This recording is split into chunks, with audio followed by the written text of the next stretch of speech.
And then we also had our socials up there, but we'll show them later on.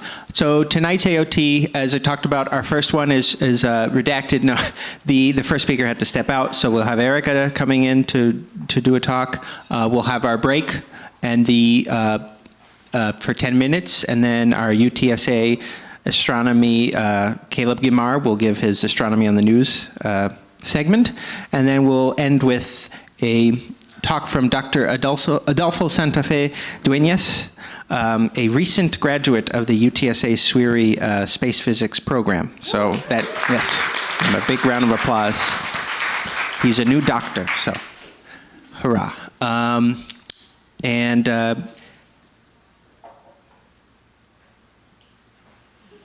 Yes, I think the thing is the next, so our first speaker tonight, I'm going to have to do the bio off the top of my head. Our first speaker tonight is, well, hold on, first of all.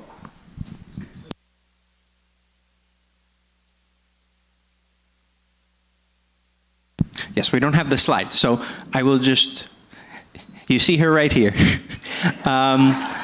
Is Erica Dykes, student of the UTSA PhD program, fourth year student, working with Dr. Thankuri, undergrad at Mizzou University, and she specializes in protoplanetary disks, which is formation of our solar system. Beforehand was a disk, and so that's her main specialty.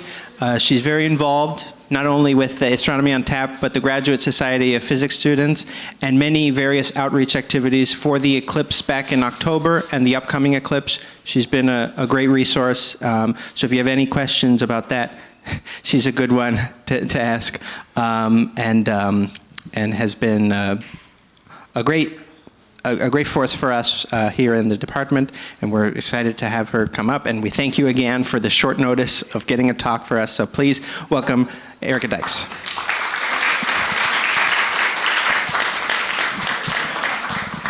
Now, most of you in here are regulars, but I don't want to leave anybody out, so we have their new people. We have a drinking word. When Erica says the following word, you all will go, woo! Hold your drinks up. And if you'd like to take a drink, you can, but please be responsible. You all have to drive, so we want safety. What is the word? Protoplanetary. Ooh, okay. So, protoplanetary. There we go. All right. We got it. And the slides are ready. All right, without further ado, here we go. And it's down as next. Cool. All right, thank you so much for that, Michael. I appreciate you doing that off the top of your head. I kind of forgot about that in the chaos of things today.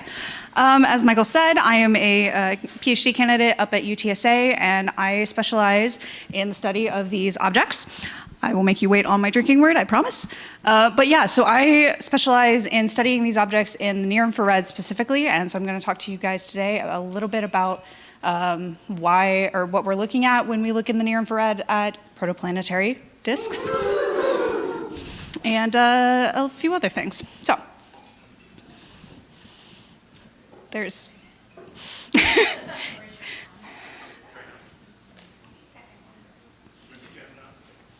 I don't know how to turn it on. It's on. I saw the laser.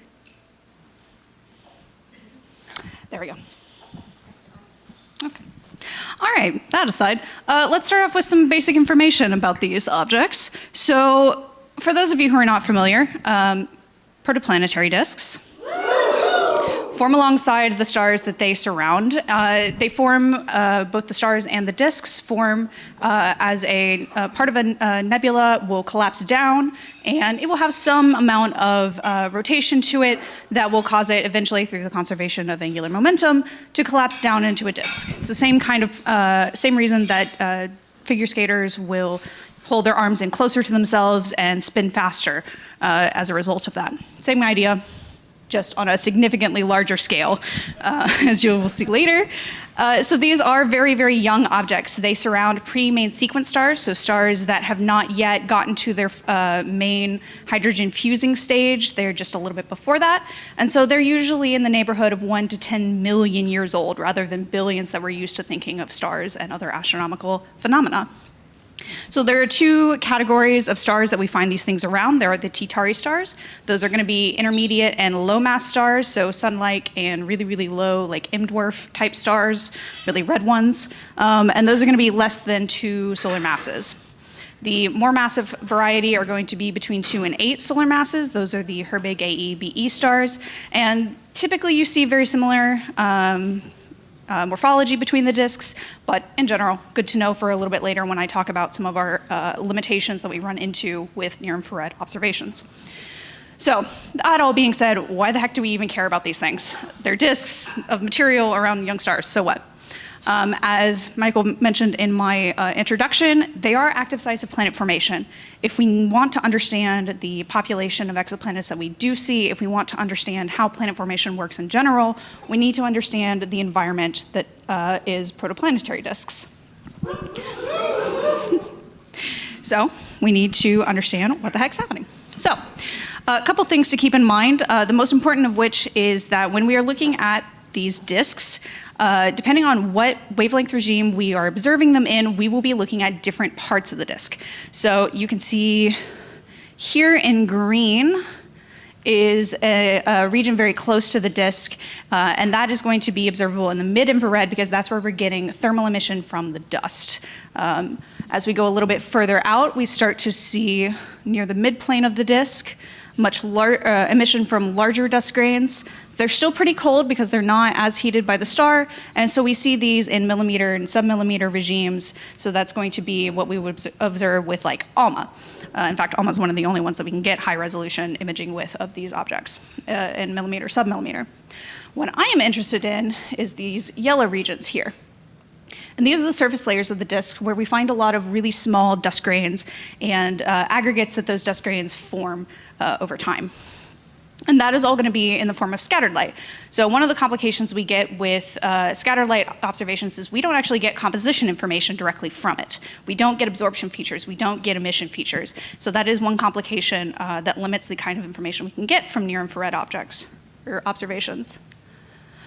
But one thing we can look at is what form dust aggregates take. Now, I like to think of these as cosmic dust bunnies because they are a whole bunch of little dust grains that have come together and aggregated, hence the name dust aggregates. So I have two examples up here of two different models. The one on the right is going to be a more porous model, and the one on the left is a compact aggregate. Okay, something happened here. That's fine. That's what happens when you put things together in 2 hours. That being said, this is an example of actually the data that I specifically work with, which is the AB Auriga system. It is a absolutely massive protoplanetary disk around a Herbig AE star. It's about 150 parsecs away, but for scale, I don't know how well you guys can read this here in the room, but there's a little circle here interior to all of the spirals and shenanigans happening in the total intensity image. That's the size of Saturn or of Neptune's orbit, if that gives you an idea. And this is only the inner part of this disk. The spirals in this disk go out to 200 to 400 AU, depending on which spiral you're talking about. So just to give you an idea. Now, I bring this up because there are two main ways that we do these observations in the near-infrared. There is total intensity, which is when we are looking at everything, all of the light that we can possibly get in the near-infrared with these disks. And there is polarized light observations. Polarized light is basically just the light that has a particular orientation to its electric field. Some emission or scattering features are going to be much better about producing that polarized light than others.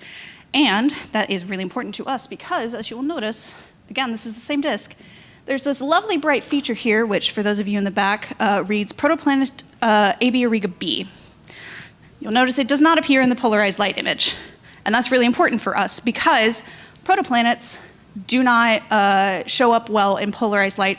They can in some really weird situations, but typically they do not. So having both of these styles of observation helps us to distinguish a true protoplanet, i.e. a planet actively forming, and a disk feature, so something like the start of this spiral over here. And that is actually one of the ways that this combination of data was used in the A.B. Riga announcement paper, was to determine that, yeah, that's probably a protoplanet, not a disk feature. So, yeah. Another thing that is really important is that if we have both total intensity and polarized light observations, then we can calculate what's called the polarization fraction. Now, this is exactly what it sounds like. Oop, what in the heck just happened? All right, cool. Good to know. It is literally just dividing the polarized light image by the total intensity image. So it is a measure of how much of the light we're seeing is actually polarized. And this tells us a lot about those dust aggregates I told you about earlier.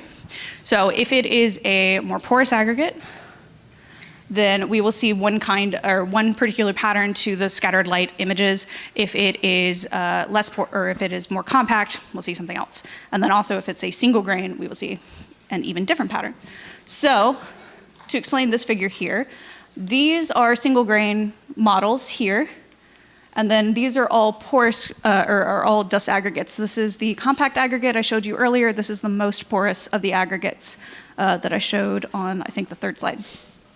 And as you can see, all of the aggregates form this lovely little enhancement in the very front portion of the disk, the forward scattering region.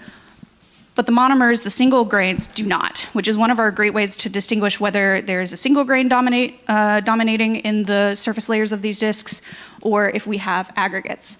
And if we do have aggregates, then we can move to the polarization fraction and look at, okay, well, how polarized is it? Is it really low? If so, then it's probably a compact aggregate dominated disk. If it's not, if it's much stronger polarization fraction, then it's probably a more porous aggregate, those really, really fluffy looking dust grains or dust aggregates. But we do run into a particular problem when we're looking at particularly ground-based high contrast imaging of these disks. So looking at these either in total intensity or in polarized light. And that's a fundamental instrumentation limitation. So if we're trying to do this from the ground, we have to use something called adaptive optics, which is a style of instrumentation, the entire point of which is to take out the effect of the atmosphere from the image. If we don't, then we just get a weird blur and you can't distinguish any of the beautiful spirals that I just showed you of the A.B. Riga system. So to be able to do that, we have to have what's called a wavefront sensor. And that sensor almost always, actually currently exclusively operates in visible passbands, not the near infrared. Little weird is a quirk of the way the instrumentation works, and it's much easier to produce them in the visible than the near infrared, if I remember correctly. So that's currently what's used. But most of these disks, especially those Titari disks that the disks around Titari stars that I referred to earlier, tend to be too faint in the visible passbands to be able to run an AO system off of. You split off too much of the light, you can't run the AO system and get a scientific image at the same time. So you fundamentally just cannot get those images from the ground in the near infrared. There is work. There is already a near-infrared wavefront sensor that is due to be installed on the Subaru telescope, which is what I work with. Yay me, that's part of my thesis. And that will help us expand our range of disks that we can detect in near-infrared light to these optically faint systems, to those smaller Titari systems, so that we can get the information about the surface layers and the inner layers of these disks that we could not previously. Currently, we mostly only have ALMA data for a lot of those smaller disks because they're just too faint. I hear at least one person, or at least anticipated at least one person thinking, why don't you just use JWST? Yeah, so JWST works great for protoplanetary disks. If you're not trying to do polarized light, because it does not have a polarized light mode. So that immediately takes out trying to do the polarization fraction, trying to understand the composition and the style of dust aggregate that you have in these disks. So this is an example here of a near-infrared observation of this lovely object, IRAS 04302 plus 2247. Lovely, succinct little name. The other thing is, for those of you who worked, or if anyone here has worked with JWST data, you know that PSF is limiting in some cases. And the other issue is if you don't have polarized light data, then the methods that you have to do to reduce the data have a tendency to distort the signals in the disk. They don't always stay where they are actually emitting from. Polarized light doesn't, just because of the way we are literally just subtracting and adding images instead of a whole bunch of complicated algorithms. But you can do very important science, such as the paper that I pulled this from, with JWST. You just can't do the exact work that I do, which is looking at the dust aggregates. Overall, though, this has been an incredibly successful method for as limited a time as we've had the AO technology to get at these high angular resolution images. So you can see a smattering here. This is from multiple different large surveys that have been aggregated into a single paper, single review paper. And as you can see, we can see rings, we can see spirals, we can see ambient material, we can see all sorts of things, and all of these different morphological features connect either directly to planet formation. They can be signposts for where planets might be forming in these disks, or they tell us how those disks are attracting material through self-gravity. So is there actually a planet there? There may not be, but it's important that we understand how this is all working. And in total intensity observations, we're able to, again, get at protoplanets. Oops. So PDS-70 and AB Auriga, which I showed you earlier, those are both systems where we've been able to identify actual protoplanets, planets that are actively in the process of forming. So hopefully I did not ramble too much, but any questions?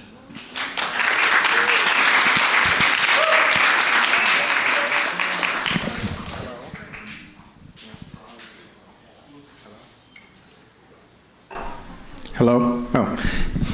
Thank you, Erica, especially given that this was 6 hours of notice going back. So yeah, extra thank you. Extra thank you, yes. So we have the phone number available if you want to ask questions. We will also be able to take some directly from in the room. But what I have already, the first one is, what or who is this ALMA? All right, so ALMA is the Atacama Large Millimeter Array. I think that's what the M stands for. Something like that. Yeah. It is a radio array telescope in the Atacama Desert of Chile. It is one of our largest, I think the largest currently, multi-dish array for sub-millimeter, millimeter. And it's been incredibly useful for the protoplanetary disk community. Yes. Woo! All right, so you mentioned PSF. What does that entail? What is it? So a PSF is a point spread function. So it's basically a measure of how the light from an object is smeared across our detector. Any time that light goes through any kind of optics, even if it's just a hole in a piece of paper, it's not going to be a perfect point. It's going to spread out in a very specific pattern that is specific to the optics you are passing the light through. JWST's is a bit of a nightmare. It gets worse at longer wavelengths because it has struts and the segmented mirrors and all sorts of things that go into how the light gets passed through the instrument that adds light or distorts where it ends up on the detector and all sorts of stuff. Very good. What is it about the planet-forming regions that make the light non-polarized specifically? So the main thing that's happening, effectively, there is light coming from the planet, some of which is polarized, but it's primarily like a viewing angle issue, if I remember correctly. I'm trying to remember. I should know this off the top of my head.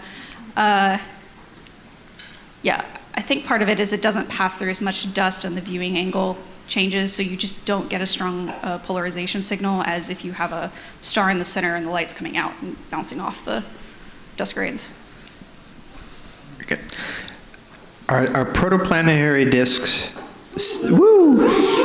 similar to other astrophysical disks, such as spiral galaxies, and why can't we also study those insights for planetary formation, if they are? But I guess the first question is really what's the difference? So, I mean, obviously scale is a huge difference there. The other thing about protoplanetary disks versus like a spiral galaxy is the everything in them is going to orbit slightly differently. You typically have a lot more mass, and the distribution is going to be very different in a galaxy versus a disk, like a circumstellar disk. And then the materials are different. You know, in a galaxy, you're working with individual stars and systems and all of that. Yeah, it's not analogous enough that you could study galaxies and get some insight to protoplanetary disks. Okay. And given the size scale that we're looking at here, is there a distance range, a limiting distance range that this imaging works? So like how far can we detect these protoplanetary disks? Yeah. So the short answer is it depends, because some of these disks are, again, around these absolutely massive stars, you know, up to 8 solar masses, and those are going to have a lot more light coming through them, and so they're going to appear much brighter. We can see them from much further away. That's actually how we're able to get T-Tauri disks at all, is some of them are so close to us that we can, in fact, get enough light from them to run them through our AO systems and get the high angular resolution that we need. But some of them are too far away or are just around too small a star to power the intensity we need. Very good. With these, is there any way to do any compositional study with these planets, or just know their existence? How deep can you get with this type of data? I don't know for protoplanets. I do know for direct imaging of exoplanets themselves, so after the disk is primarily gone and cleared. You can get some compositional information about the atmosphere, because you can get the spectra directly, depending on your instrument. That's actually why direct imaging is used, is because if you have something like an integral field spectrograph where you're taking images at multiple wavelengths at the same time, then you can get an instantaneous spectrum of that star without needing, and still have the spatial information as well. So, yes. Very good, thank you. Is there a last question in the room? We can take, yes?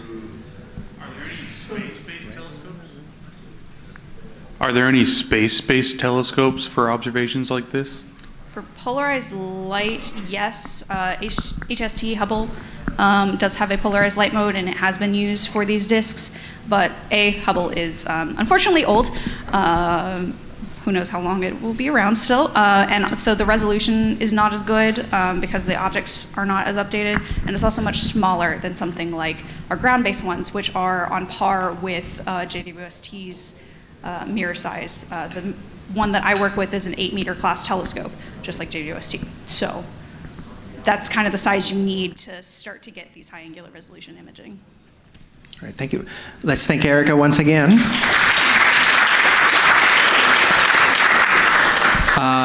We are going on our 10-minute break, so we'll be back at 7:40 for Caleb Guimar's Astronomy in the News. Please be sure to order from your waitresses in the room.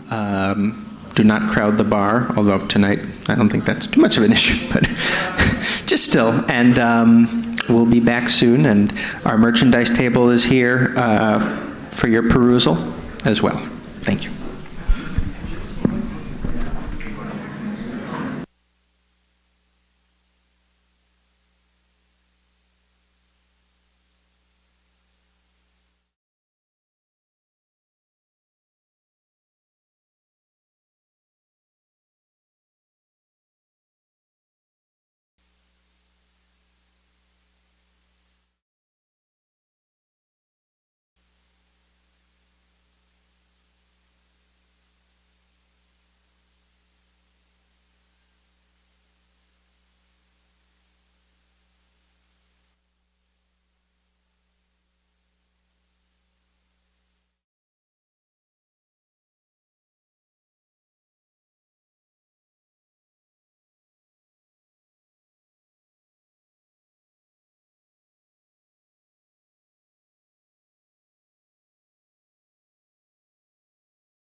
For the evening, we've got the next segment coming up. Sam, you want to introduce Caleb?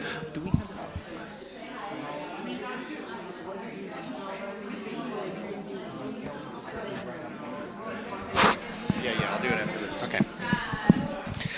All right, everybody. Our next esteemed speaker, Caleb Gamar, is going to give us our astronomy in the news. I have nothing else to say on this topic, so I'll give it to Caleb. Well, good evening, everyone, and once again, hello, and here's our astronomy news portion. So, first things first, what is visible in the sky tonight? So, the December skies, this is what it will look like roughly around 9 o'clock p.m. throughout much of the month. Just as I said last month, do look for the gas giant planets, particularly Jupiter and Saturn, but if you do possess a fairly decent-sized backyard telescope, about 6 to 8 inches in diameter or larger, feel free to look online. Look for maps for the locations of Uranus and Neptune. You can see them. They're very distant. What you will see through the eyepiece is a very small kind of bluish sphere of light in each case, but they are there and they are findable. So nonetheless, you can find all 4 of the gas giant planets in the sky tonight right now. Saturn setting towards the west, Neptune in this region just below the constellation of Pisces right here. So there's Neptune, there's constellation of Pisces. Jupiter, very bright, almost straight overhead, cannot miss it. And then Uranus over here just below Taurus the bull and Perseus, the hero of that particular mythology. So, another series of objects to look for. In this constellation here, constellation's called Auriga. There are a series of open star clusters, very young, very recently formed groups of stars there. They are beautiful objects. Go out under a dark sky, take a pair of binoculars, look in that region. You'll see these little glittery patches of stars. They're really awesome objects and quite easy to find. And then there is a meteor shower coming up. Do not expect to see a huge number of meteors in the sky, but do go outside and expect maybe about a couple of minute or so meteors during this meteor shower. It is a Geminids. It peaks on December 14th. Fortunately, that will be just a couple days removed from new moon, so we will have a very thin crescent moon there toward the west, but it will have set by the time you are in prime viewing for the radial of the shower, which is right there again, just above the constellation of Gemini. So, nonetheless, you will be able to see that meteor shower, and quite well placed at this time of year. So if any of you have been paying attention to the news recently, there's been a lot of buzz over a geomagnetic storm and what kind of effects that can have on, well, our electrical systems, things of that nature. So this is an actual image of what all the fuss is about. This is a large, basically a coronal hole, a very large feature in the atmosphere of the sun. And what you're really seeing there is an enhanced magnetic field region, a very strong one. They've called it the Eye of Sauron because, well, in an image like this, it does have that appearance. Not to worry, though, we are not in any particular danger from this particular energetic event. However, if we were a little more northward, it would be a nice time to be looking for the Aurora Borealis to show up there toward the northern horizon. Now, something I like to highlight oftentimes, and I'm going to give a little bit of credit to Sam Hart, who, of course, is on the planning group for these Astronomy on Tap events for this one. He let me know about this. I might have actually missed it if he hadn't let me know about it. There are a series of astronomy-related balloon payloads that are launched every so often, and NASA has a great program called Long Duration, Ultra Long Duration, I should say, balloon program for putting telescopes at extremely high altitude. You're talking about 130,000 feet or so altitude, and using those telescopes to observe celestial objects. It's a really fascinating series of projects, and there's one that's about to be launched this month. It's called Gusto, right here. You can see the payload here. That's a telescope within the main payload bus, if you want to call it that. And this particular telescope is designed to observe the interstellar medium and be able to map out the various elements there in the interstellar medium and act as the seeding of star formation within our galaxy. So an interesting project ramping up there. Now, many of you have probably heard the news about the Starship launch that happened the latter part of last month. It worked, once again, until it didn't work. All 33 engines did light, though, and I tell you what, that is a very remarkable sight there, seeing all 33 of those operating. So in this case, all the engines operated. That's an improvement over the last attempt. They did get to stage separation with the rocket, but they were not able to successfully land the booster back as originally planned, and the upper stage of the rocket did not continue its flight on forward. Nonetheless, so this is a positive development, and it will be very fascinating to see when they do another test, how that one will go, because I would very much expect similar improvement the next time around.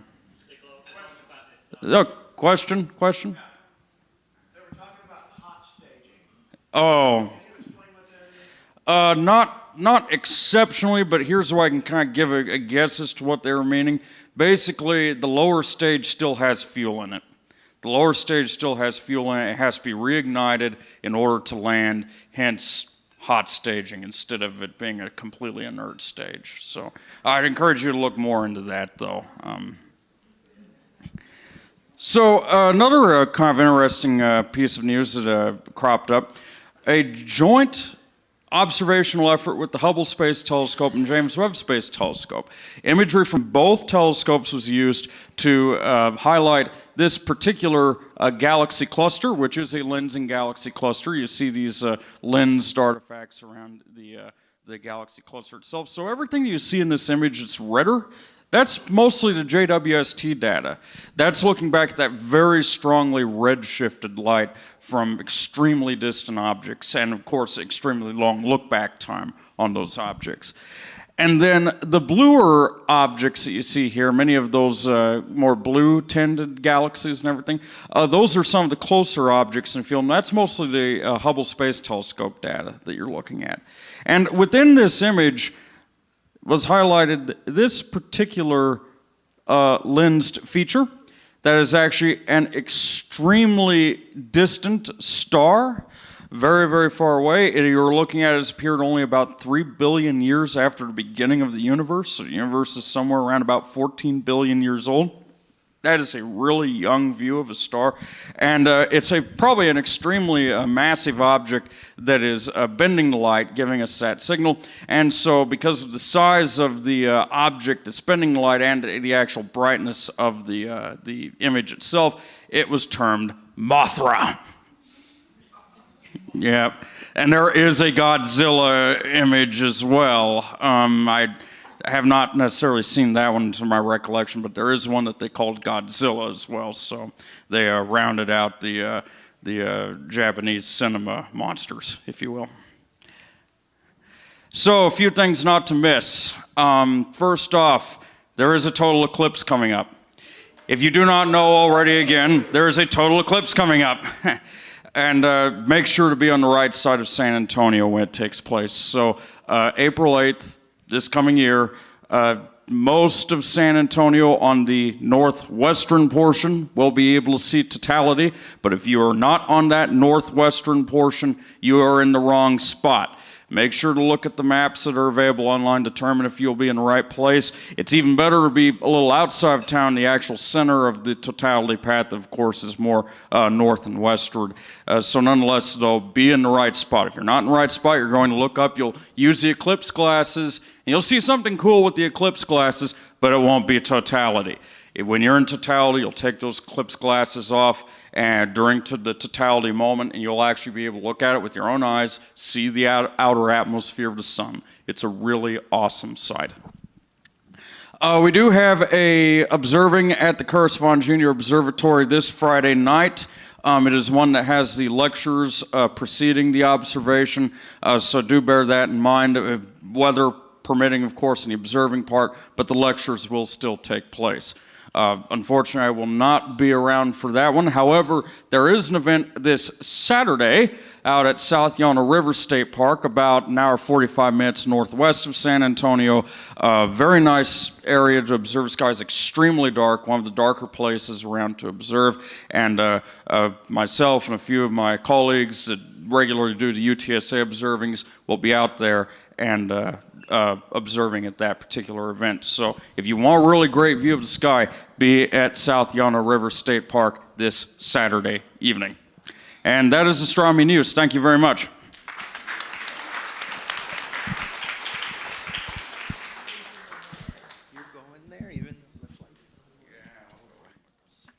All right, Sam's coming back up, so here we go for our next speaker.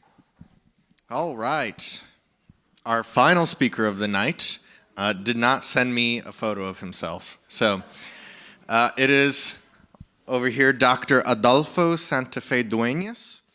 A little bit about him. He's been all over. I'm trying to do this from memory. So he was born in Mexico. He went to medical school in London, the Royal College of London. Yeah. Decided he didn't like helping people. And so he became a physicist, of course. From London, he came to San Antonio, a little bit closer to home. And recently, after 5 or 6 years as a graduate student, finally got his doctorate degree in heliophysics.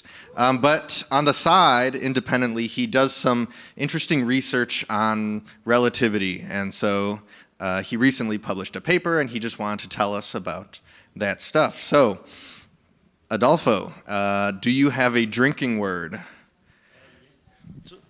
How many words? As many words as you like. Einstein. Okay, all right. Einstein. All right. That was terrible. All right. Adolfo, ladies and gentlemen. So press down to advance, and then I think this button's the laser. Okay. Thank you for the introduction. My name is Adolfo Santa Fe Dueñas, and my topic is Sherlock Holmes and the mystery of the phase-changing stretching phenomenon. This is because sometimes, as a scientist, you feel like being a detective, and sometimes you feel like being part of the Scooby-Doo crew, or sometimes as Sherlock Holmes. But this topic is a little bit confusing. It has been more than 100 years. We are still working on relativity to see what's going on with light. Okay. So right now, generally, relativity, that is the product of this guy, what's the name? Einstein! It's a very successful theory because from the beginning it was able to predict the bending of light during a solar cycle in 1919. Also, it's able to predict the anomalous precision of Mercury, the existence of black holes, and also gravity waves.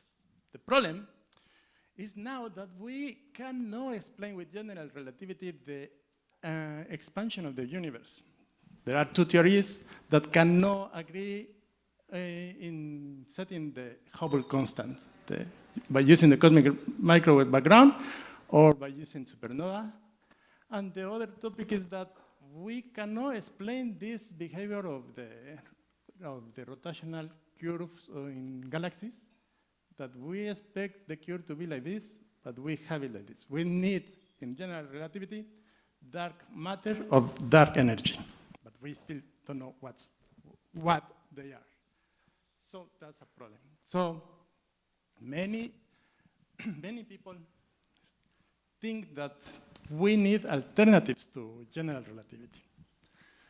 So some people say probably small modifications to general relativity, adding a scalar to the equations, will suit the theory to different environments. This effect is called the chameleon effect. So probably this guy probably is the responsible for this one. Other things that no, we forgot completely. Let's forget for completely general relativity, and then make these small modifications to Newton's law of gravity. But again, it's just fixing the theories. Other thing that we need a completely new theory to explain gravity. But it means that we need an alternative to special relativity that is the base for general relativity. So let's explore a little bit the story of special relativity. It all begins with the discovery that light is not instant. It doesn't travel instantly. It has a limited speed. So before Einstein, all these people already tried to measure the speed of light that is approximately 300,000 kilometers per second. And also there was a debate if the light is a particle or a wave. So Newton was pro a particle, to light as a particle, but Huygens, I don't know the pronunciation of this, he thought it was a wave. But the debate was finished by Maxwell. He collected these equations, known as the Maxwell equations.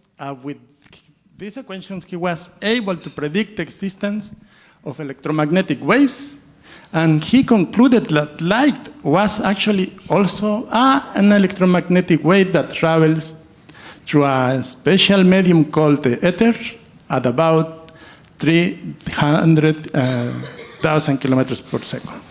So that's amazing. It was amazing. This conclusion, the Maxwell conclusion, was interpreted by Lorentz and Einstein in this way, that the speed of light is always constant regardless of the observers of the light source movement. It is not exactly the same, but that's the way they interpret it. And so with this, they could derive these equations that are called the Lorentz transformation, but I will explain this with these illustrations. So here we have two people throwing arrows to this target. All the velocities are with respect to the ground. So if initially this guy threw the arrow at 200 kilometers per hour, the same as this, but this guy is in a train that is traveling at this speed. If we added the speeds, we should have the arrow arriving to the target at this velocity. The other one will have the same velocity at the end. That's clear, right? Because it's Galilean transformation. But for Lorentz transformation, the case for light is not this one. It's completely different. So light travels every time at sea, even if I am moving in a train like this, or if I am staying like this. So that doesn't make sense. We cannot add the speed of the train with this, using this. That's very weird. And we have accepted that because that's the best explanation for light so far. But still, it's very weird. So with this interpretation of the light, we have these very abnormal situations. First, we have the space and times that are not absolute anymore, like in the case of Newton, the Newtonian theory. And we cannot have faster than light speeds because this part of the equation that is called the Lorentz, what? Yes, we have this this equation that we cannot have a negative number here. If we have a faster than light speed here, it will be negative, and that's not possible in mathematics, and that's the restriction for everything. So we cannot have faster than light speeds. We also don't need a medium. It's for light to travel. It's not necessarily. But there are also many unsolved paradoxes, like the twin paradox and the clock paradox. So people were not happy with this still, are not happy. Many are. Einstein wanted to convince the people, proposing one experiment that later was called the Ives-Stilwell experiment. And he wanted to show that we will see this behavior in the frequency and the time of a moving clock. This is an atomic moving clock of hydrogen that will emit a frequency in this direction and also backwards. But with a mirror, we will see the both frequencies. And we will have this behavior, he said. But it was a fail for Einstein. The observations were this, and these guys were against Einstein, and they were very happy. but Einstein supporters make some magic with the mathematics. And they proposed to time delay the classing Doppler effect using this formula and a specific setting of the Doppler effect, because we have many settings for Doppler effect. They just use this one, and with this, they solved the problem, and then we accepted that as another proof for the special relativity. But many people still were not really happy with this. So, but how can Einstein's theory be superior to Newton's, even if it is incomplete? Well, the big difference is that this theory, Einstein's theory, consider the limited speed of both gravity and light, and Newton's don't. Even if it is wrong, just for this fact, we can predict many things, like the black holes and etc. But we cannot explain other things. So, alternatives to Einstein's theory need to consider also the limited speed of both the light and gravity.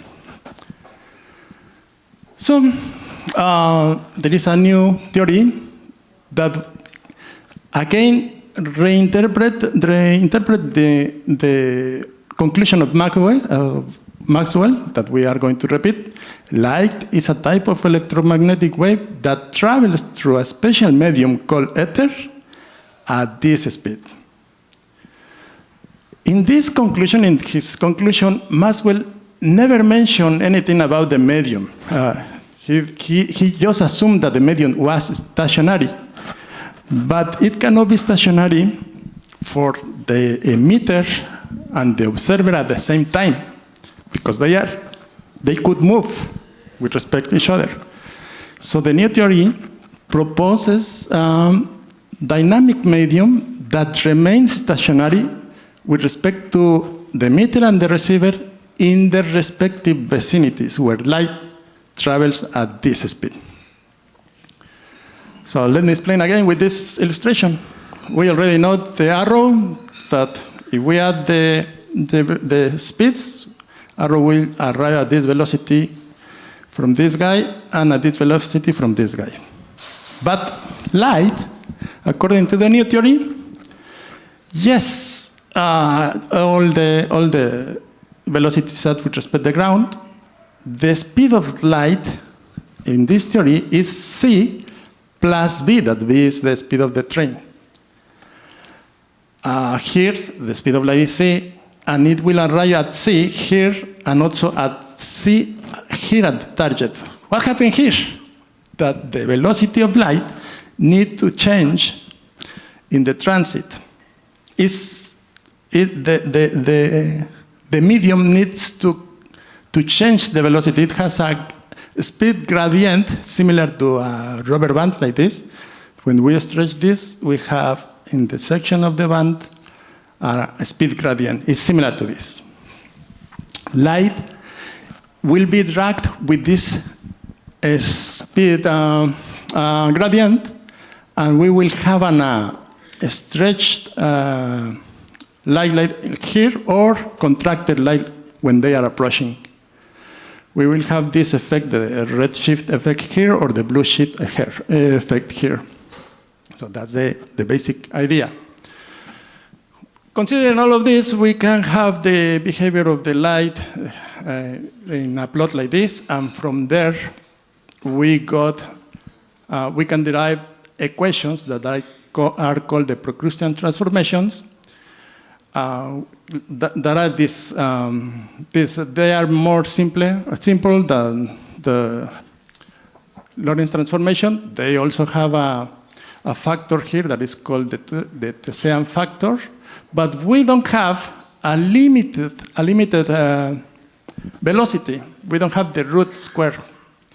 So the situations in this theory are like the following. Space and time are absolute, again, like in Newton. Faster than light speeds are allowed. The medium is needed again for light waves to travel. It's weird, the medium, because it's a no mass particle. So the medium is also very weird. It's a no mass medium. There are no space-time paradox, and we can also experience negative frequencies. It's completely weird.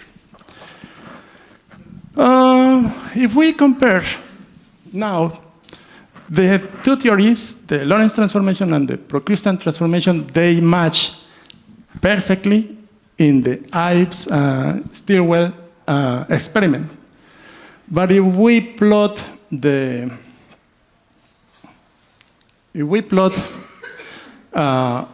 results versus the velocity, they start departing each other a little bit. So the Ives Stilwell experiment were conducted in this area, and they match perfectly. But as we mentioned before, they have different situations. Also, both transformation become the Galilean transformation when C tends to infinite. Okay, when faster than light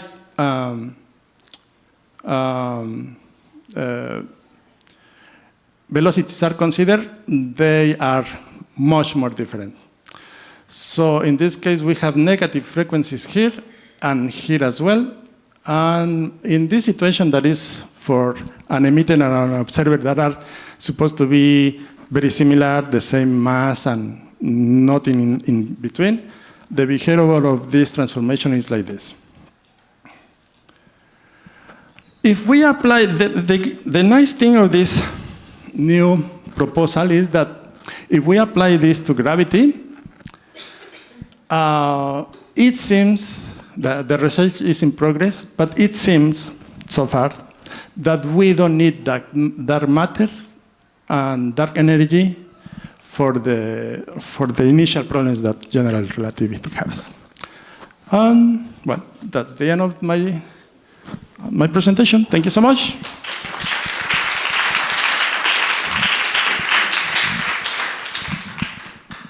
Any question? All right, thank you, Adolfo. That was very interesting. It was very cool to see relativity kind of challenged a little bit after all these years. But that's what's lovely about science. It's all about learning new things. So our first question is, Are there any proposed experiments to test this theory in a more concrete fashion? So far, all the experiments that prove general relativity or special relativity are useful for this approach. We don't need new experiments.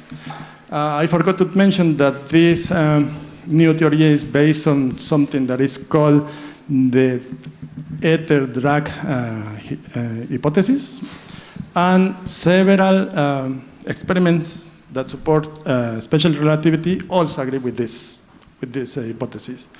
And also, so far, the dark matter and the dark energy can be explained with this as well. So we don't need more experiments.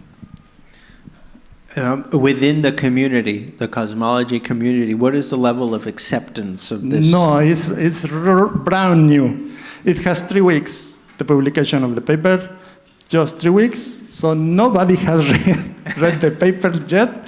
And that's why I am talking about this with you guys. It's cutting edge stuff. So the Procrustean, where does the name come from? Why Procrustean? Oh, yeah, that's a very interesting question, because there was another Sherlock Holmes back in the Greek mythology that was called Theseus, because there was an assassin, robber, that was called Procrustes, that used to invite people to pass the night in his house. It's really, they just come, the people that was passing about the town where he lived, and he invited everyone. Free food and a free stay there. But the condition is that they needed to fit a special bed for the guest. Exactly to fit the size of the bed. If they were longer, he cut the limbs, or if they were shorter, they stretched them. So all of them died, and he was able to rob them easily. And that's why it happened with light, when it's stretched or cut to fit the requirements for the questions. That's where it comes from. And the hero that it was Theseus is who killed Procrustes. Very interesting. Yeah. Do Lorentz transformations change in the presence of a black hole? No, so far they don't change the Lorentz transformation, and that's why they don't have an explanation of the physics inside the black hole. Everything is behind the horizon. We can explain everything with general relativity, but not inside, because we don't modify Lorentz transformation. Yeah. In Einstein's theory, what happens to the lambda constant? With the lambdas, well, the lambda constant is we have it here, is the cosmological constant. Well, it was initially thought by Einstein that it was one of his biggest mistakes, but at the end it resulted that it was useful to explain the universe expansion. And then he retracted and he said, okay, it's very good to have these constants here, but it's not enough. It's not enough to explain this dark matter and dark energy. The paradoxes that are not easily explainable in the relativity case that aren't. Is there experiments to help explain them, or where did they go? I guess is that the question, or?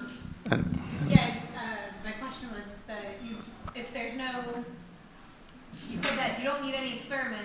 all of the applications are still the same as, can explain a lot of the ones that special relativity or general relativity explain.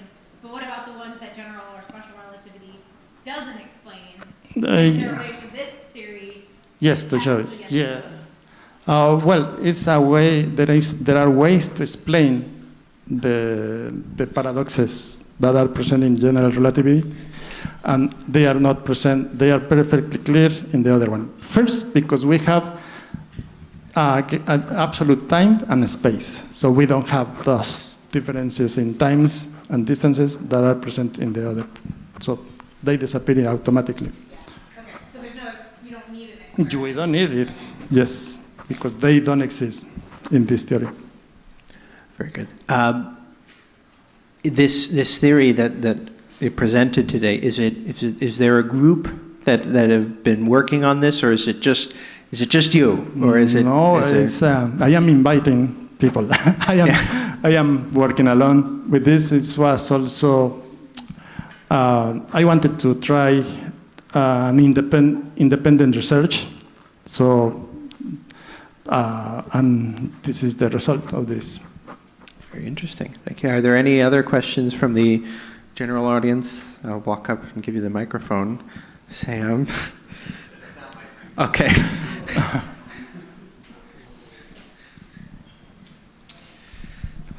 So I was just curious, how much of this theory is uniquely yours and how much was already existed and then you kind of applied it, or was this just a complete, this is my idea? Okay, I think 90% is my idea. Yes. Thank you. Right. Good luck, by the way. Thanks so much. Yeah. Well, we'll see. We have to all track where this goes, because if imagine we could all say that we were in the room when he gave the presentation on this. So amazing. Let's thank our speaker, Adolfo, Dr. Adolfo, once again. Thank you so much.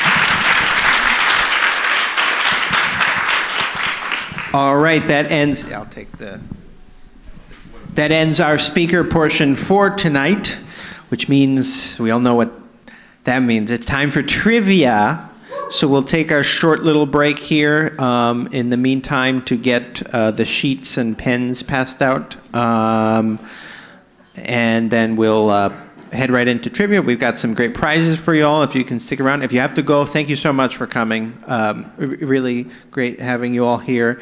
Make sure, for those of you that are sticking around, if you get your bills, make sure you tip generously. Our waitstaff is always fantastic to us, and we love Blue Star for hosting us each and every month. So very important. And then also in the meantime, while we're preparing trivia, you can check out the merchandise if you'd like. I will say this, that we're still in the works of getting new stuff, new shirts, mugs, or glasses and things. So hopefully by the next one in the new year, we'll have some, but definitely sometime in the spring quarter, we'll have new stuff for everybody. So, well, we'll get to it at the end, but I think, we'll have information on the next one also at the end of this presentation. So yes, so if you're sticking around for trivia, we'll come around and give you your sheets. Give us 5 minutes. Thank you.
it first, and then the right means right at second. So, which astronomer is also a famous composer? So, is it A. Tycho Brahe, B. Richard Carrington, C. William Herschel, or D. Carl Sagan? And the second one is which musician has a PhD in astrophysics? A. Brian May, B. Taylor Swift, for all the Swifties in the crowd, C. Gene Simmons from Kiss, or D. Alanis Morissette. And A. Brian May, he is from Queen. Alanis Morissette is from Alanis Morissette. Well, she's on her own, right? Yeah. A solo act. Solo act. Just like Taylor Swift is from Taylor Swift.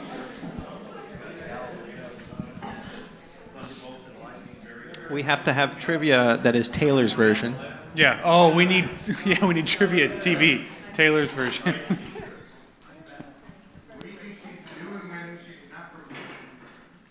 She's coming up with trivia. Watching football.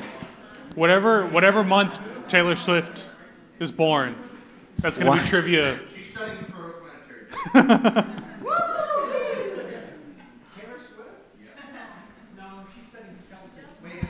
She's watching him lose.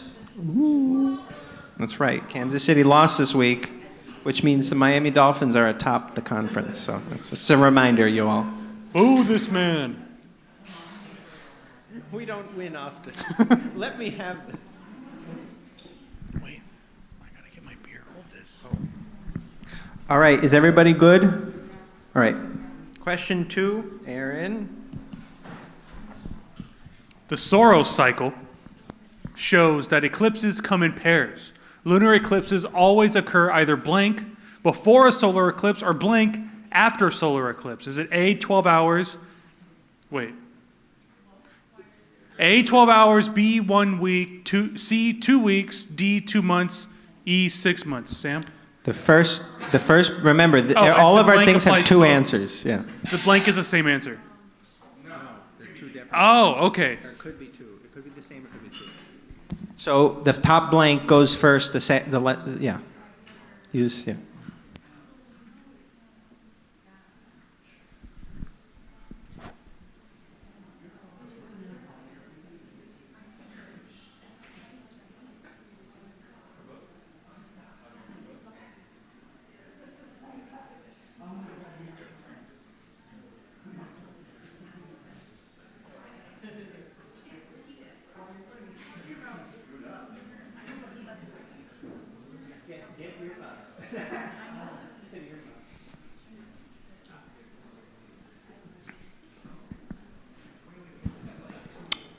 How's everybody doing on this one? Need more time? Is this 2 or 1 answer? 2. It's 2. They could be the same, but it's 2 answers. We expect to see 2 letters on the sheet. For every line, there will be 2 answers, I believe, if Sam did this correctly. Yes, he did. Sam wanted to make you work for it. Yeah. If you have a complaint about today's trivia, please direct all correspondence to Samuel Hart. The ones that normally win are not in the room. And Ethan and his dad. I guess he's computer science, right? Yeah.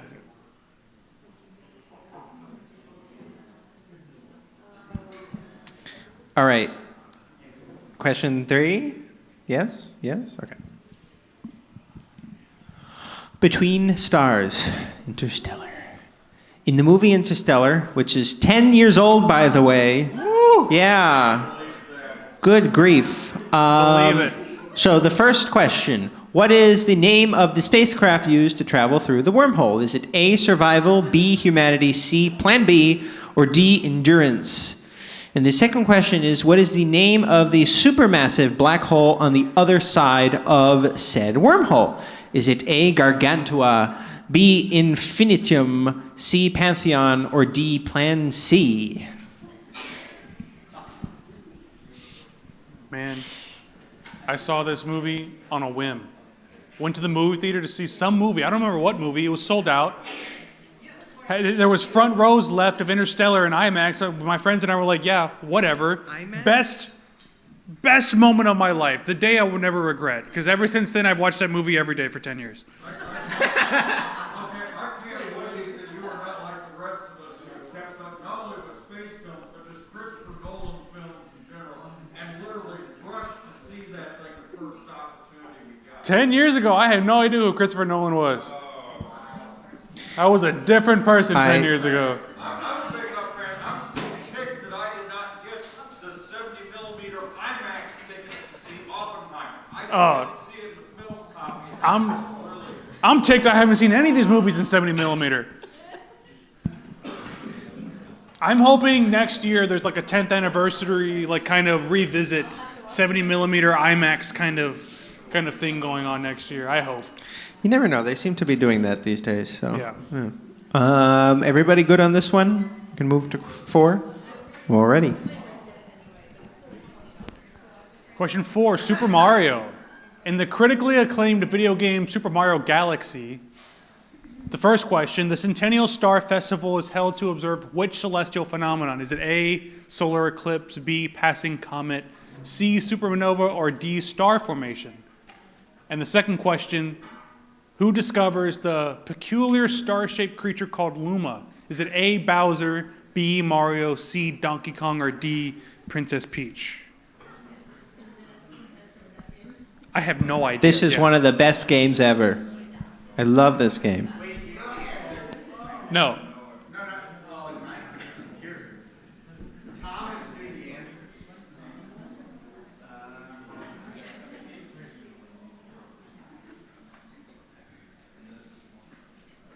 Wait, so in the game there's a festival? Yeah, that's how it starts. Yeah, what do you mean? What do you mean, yeah?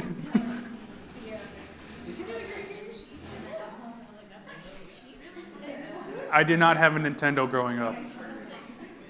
I did nothing with...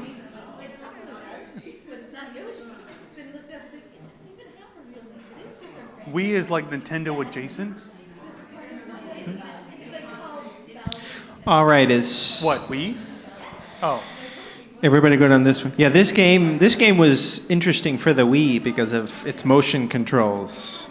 It was one of the first ones to embrace the full range of the joystick or the remote. Good You know- for question 5. Oh, I'd like to see some statistics on the first generation where the Wii came out with the Wii remote. How many of them became orchestral conductors? That'd be kind of interesting. Okay, here we go. Double feature extreme. The double slit experiment using electrons provides evidence for the dual wave particle nature of matter and was originally conducted by which 2 independent duos? Answer twice.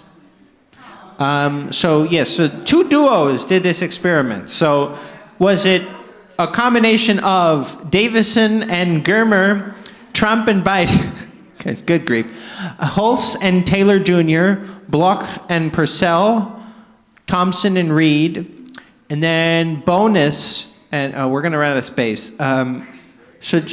There's so much space, yeah. So you'll write your first letter, you'll write your second letter, and then you'll write whatever the bonus is, which is, in which year did the 2 duos win the Nobel Prize in Physics? The closest answer will get the extra thing. So that means the closest answer is probably winning trivia tonight. So Trump and Biden. think. I know one of them. I don't think I know the others. It's Trump and Biden. Joe Biden.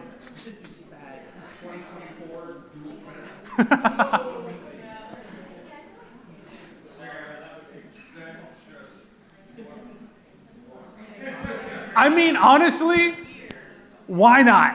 Why not? Like, We need more wave particle duality in our White House, yes. things are already weird. It's funky. Exactly. Schrodinger's wall, if you will.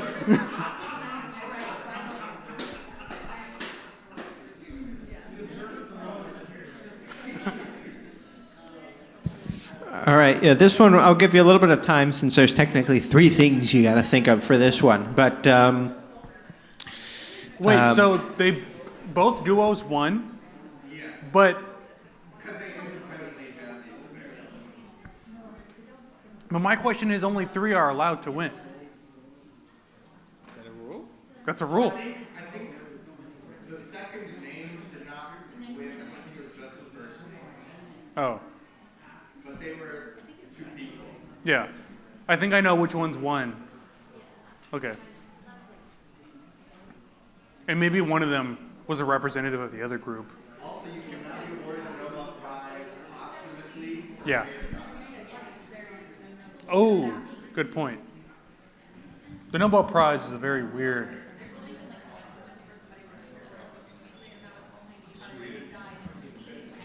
Like, interesting. I did not know that. yeah. So, are we good on this one? Can we move on? We'll come back to them also at the end. So, 6. Question 6. Starship measurements. How much does SpaceX's Starship weigh without fuel and with fuel? Oh, goodness.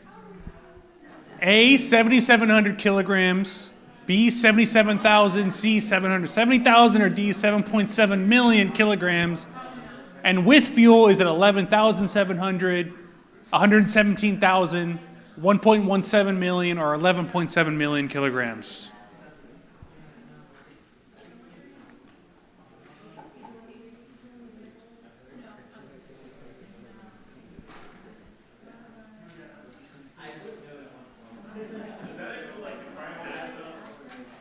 With and without fuel.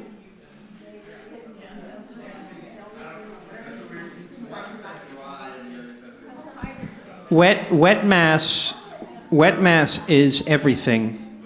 Dry mass means just the weight of the parts. That is the important thing. That is why the rocket equation gets wonky. And remember, we're in kilograms, SI units. Because I'll go on my little tangent here. Think about it. For every mass added, you need more fuel. But that fuel has its own mass, so it needs its own fuel. So this is why launching things far away is not as easy as it may seem. Just send it up there.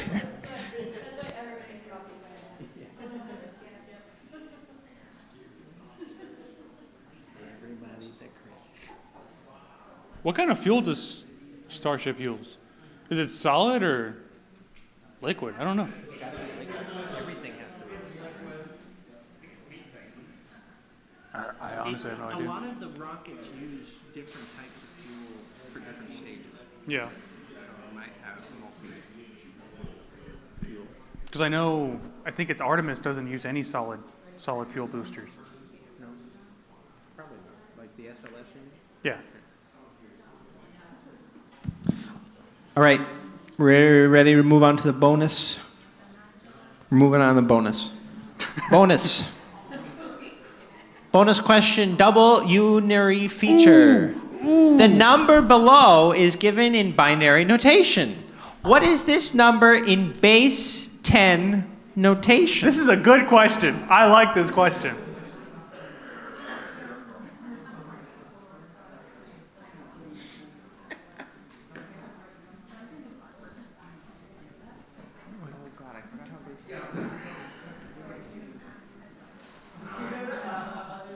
Oh man, I need a calculator.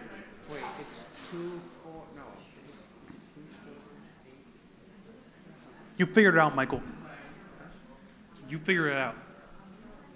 So that one is 0, 2, 3, 4, 5 through 8. 9 through 16, 17 to 36,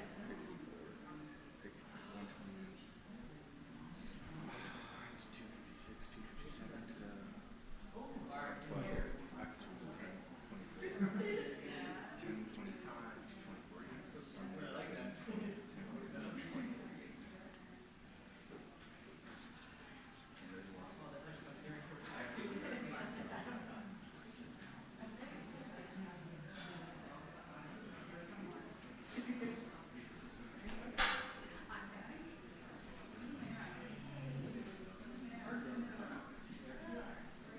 You got my answer.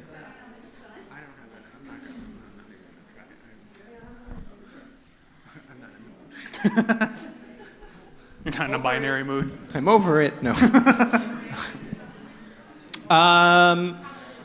While you all ponder this one, if you haven't finished already, do you need me to go back to any questions? Just blurt it out. 1 through 6. Speak Once. now or forever hold your peace. All right, once y'all are done, please bring up your sheet and writing utensil, if you borrowed one. Be generous. We don't have unlimited writing utensils. So. Everybody is in contention on this one, so it's anybody's game.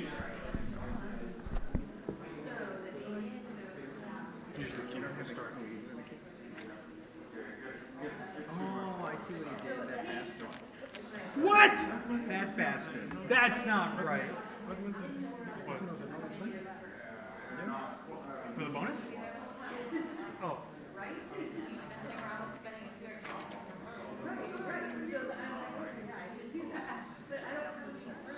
That was way off. How does that? Go back to the binary one.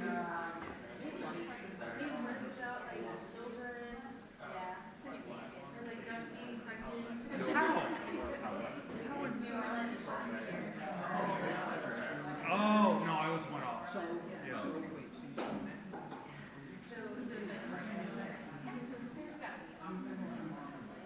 This is your last time making trivia questions, like, oh god.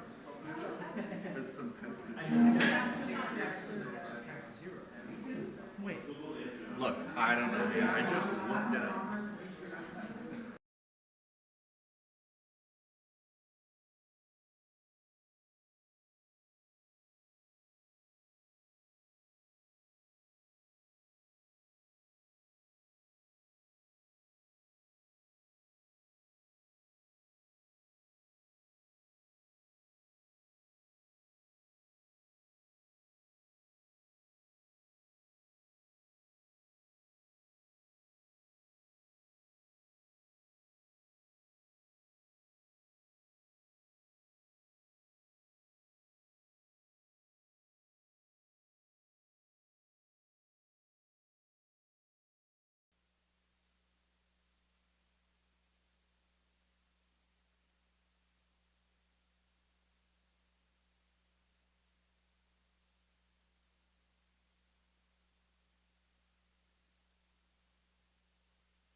All right. While we grade the sheets here, let's go through the answers. So question 1, which was about the, oh, good. I always forget what the questions are after the fact. But, oh yeah, I have a astronomy and music. Question 1 was astronomy and music, the composers. If you got this one wrong, at least the second part wrong, I'm going to be sad because I dressed up as him for Halloween once. The composer was William Herschel, and the astrophysicist is Brian May. Brian May, I had a gray wig once, and I wore this very jacket with the wig, and just like yeah, if you remember it, yeah.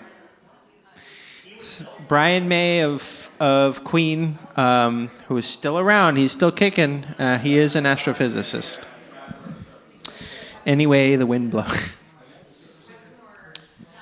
All right, question 2, which was about the Saros cycle with the eclipses. The correct response was C, 2 weeks before a solar eclipse, we'll have a lunar eclipse, and 2 weeks after, we'll have a solar eclipse. So 2 weeks and 2 weeks, there you go. So that means there must be a lunar eclipse 2 weeks before or after April 8th, right? There you go. Because I didn't believe it, so I Googled all the. Wait, why didn't you believe it? Because it was weird. What do you mean? You're on one side, 2 weeks later, you're on the other side. Think about the moon orbit. It was necessary to have an eclipse too. What if you have one in alignment, you have the other in alignment? All right.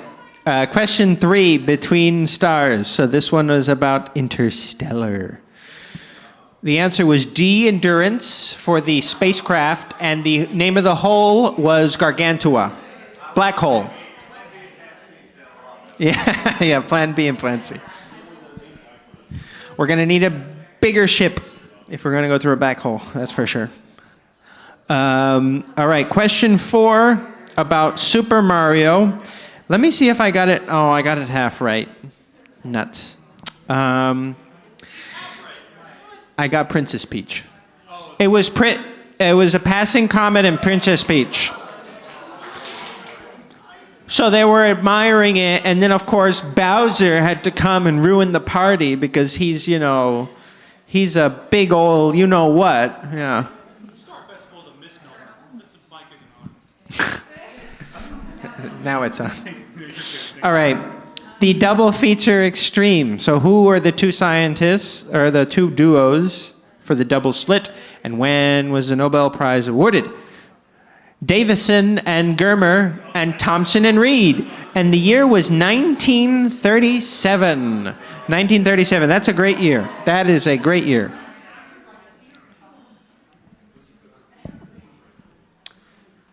All right. The last question was the Starship question. Yes? How did 4 people win the Nobel Prize? Yeah, they did. Only one of the duos won. I think Davison and Germer won. For Starship, the dry mass is 77,000 kilograms. The wet mass is 1,170,000 kilograms. That is a lot.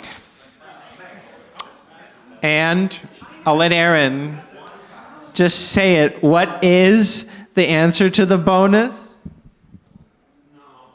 2023. That's this year. Clever, Sam. Clever. Very good.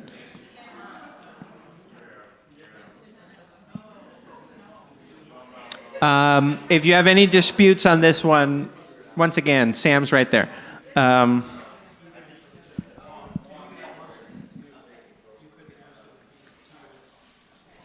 All right. Do we have a tie? Yeah, 3rd place. How?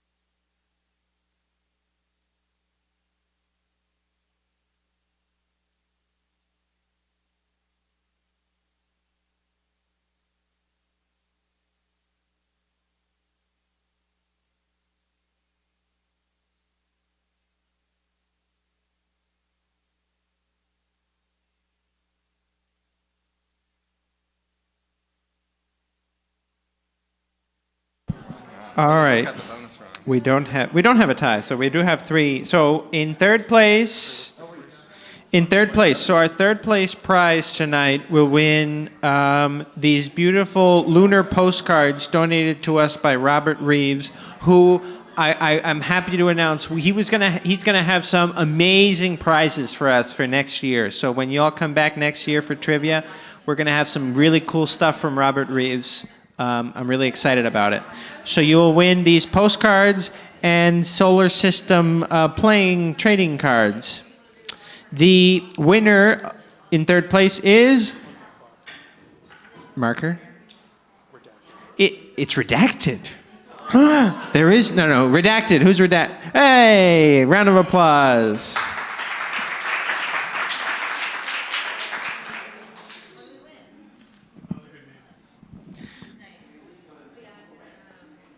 And the trading cards. They're so much fun.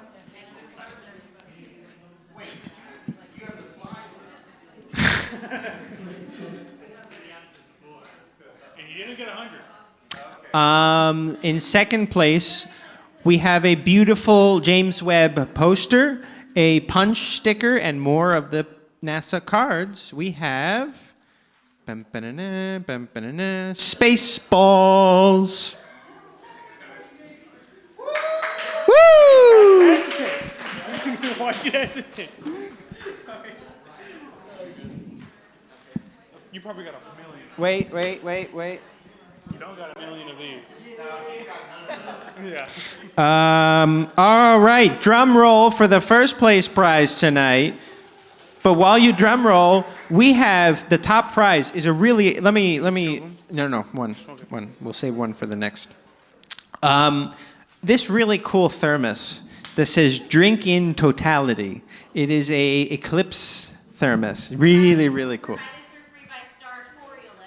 Provided for free by Startorialist.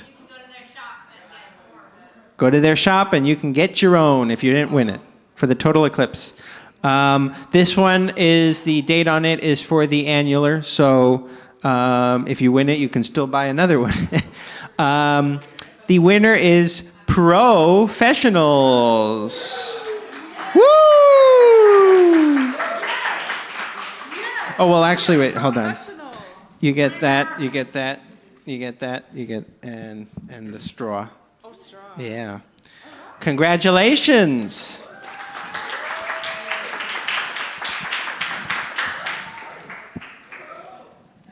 All right, thank you all for coming. A caveat, Sartorialist, the person who operates that shop, is the same person who operates